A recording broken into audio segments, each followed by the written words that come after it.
Olá, nono ano. Vamos para mais uma aula de ciências. Daremos início agora ao capítulo 7, a matéria e os átomos. Esse é o tema que a gente vai estar estudando neste capítulo. Então, para ilustrar, nós temos aqui estas imagens, né? São várias imagens aqui, que mostram alguns copos com substâncias diferentes dentro. Vamos lá, então.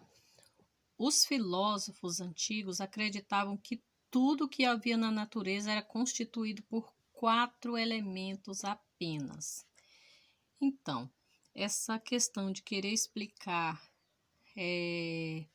a composição de tudo que existe na natureza é uma coisa que aconteceu também nos tempos antigos, né? Bem antigos. Então, acreditavam que esses quatro elementos aqui formavam qualquer coisa que existe na natureza, ou seja, terra, fogo, água e ar. Essa tentativa de explicar como a matéria era constituída levou várias pessoas, os chamados alquimistas, a tentarem produzir ouro a partir de chumbo, por exemplo. Para eles, bastava mudar as proporções de cada um dos elementos para que os materiais se transformassem. Então, se alguém chegou para ele e disse, chegou para eles, né, para todos, e disse, olha, tudo que existe é formado de uma mistura de apenas 4 ingredientes, vamos chamar de ingredientes. Se misturar terra com fogo, água e ar, você vai conseguir qualquer coisa que tem na natureza.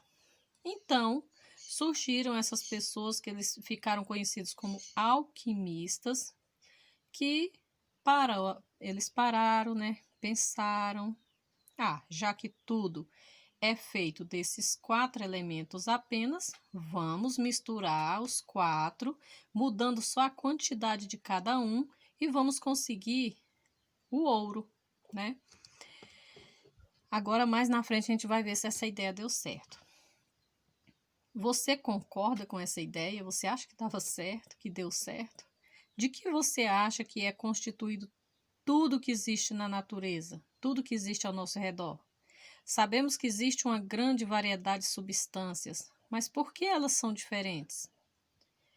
Então, neste capítulo, a gente vai estar tentando responder estas questões. A história da constituição da matéria. Então, vamos conhecer essa história. Como é que foi constituída a matéria? Olha, existem muitas maneiras de explicar os eventos naturais. Várias formas. Algumas delas são baseadas em teorias, observações e experimentações científicas. Outras em crenças religiosas. Então, todas essas são formas de explicar a existência das coisas. A gente já estudou nos capítulos anteriores sobre estas questões, né? Das teorias, teoria religiosa e teoria científica, não é isso? Cada um tenta explicar de uma forma. Mas no ensino de ciências, o foco não é nas crenças religiosas, tá? É somente nas científicas, certo, pessoal? A primeira tentativa de entender os fenômenos naturais, desvinculada da religião, foi usada para explicar a constituição da matéria. Isso aconteceu no século V a.C., na Grécia. Um grego, um filósofo chamado Empédocles. Ele imaginou que toda a matéria era formada por uma mistura de 4 elementos: água, terra, fogo e ar. Então, esse filósofo aqui, esse cientista grego chamado Empédocles, que colocou, né, essa teoria aqui sobre a composição da matéria, que era formada apenas pela mistura desses 4 elementos. E que ao juntar esses 4 elementos em proporções diferentes, ou seja, em quantidades diferentes, seria possível obter todos os outros tipos de materiais. Para isso, ele criou um símbolo, pessoal, para cada um dos 4 elementos. Esse símbolo aqui representava o elemento água. Esse símbolo aqui, né, só que com esse risco aqui, era a terra. Esse outro aqui, já que esse aqui tá de ponta, né? Aqui está com a ponta para cima, ou seja, o fogo era representado por esse símbolo e a diferença dele só era inverter essa figura aqui, já era o símbolo do fogo. E também terra e ar, era só inverter as imagens aqui. Então, tá aí os 4 símbolos para representar os 4 elementos, tá? Segundo Empédocles, seriam os 4 elementos que, misturando eles em quantidades diferentes, conseguiria qualquer elemento que tem na natureza. Aqui neste texto vai explicar quem foram os alquimistas. Olha só, a ideia de que todos os materiais são constituídos por apenas 4 elementos levou diversas pessoas a tentar obter o ouro a partir da combinação de outros metais. Essas pessoas ficaram conhecidas como alquimistas. Tá, gente? Essas pessoas que tiveram essa ideia de conseguir transformar, de tentar conseguir transformar outros tipos de metais em ouro, já que o ouro tinha ainda continua, né, tendo um alto valor, então eles, de acordo com a teoria apresentada pelo filósofo grego, né, tentaram fazer isso. Então,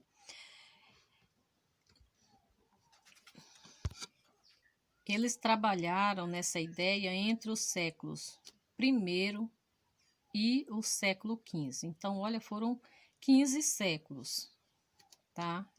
Em que eles trabalharam nessa ideia, tentaram desenvolver, né, essa ideia aí. Vários métodos pareceram guiar o trabalho dos alquimistas, resultando na crença de que um espírito universal poderia estar concentrado em uma peça particular da matéria. Eles chamavam de a pedra filosofal. Então, eles acreditavam que existiria no meio, né, da matéria essa pedra filosofal, que seria como se fosse um espírito, né, que era responsável, né? Essa pedra ela teria o poder de transformar qualquer metal em ouro. Olha só a ideia deles.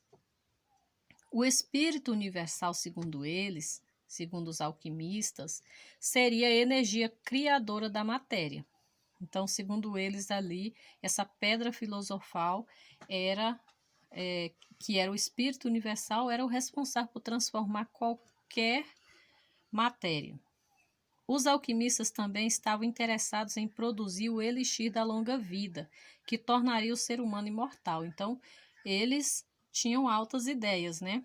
Querer desenvolver uma substância, né? Que a pessoa, ao tomar aquele elixir, uma substância, a pessoa nunca mais morreria. Hoje em dia a gente vê muito em filmes, né?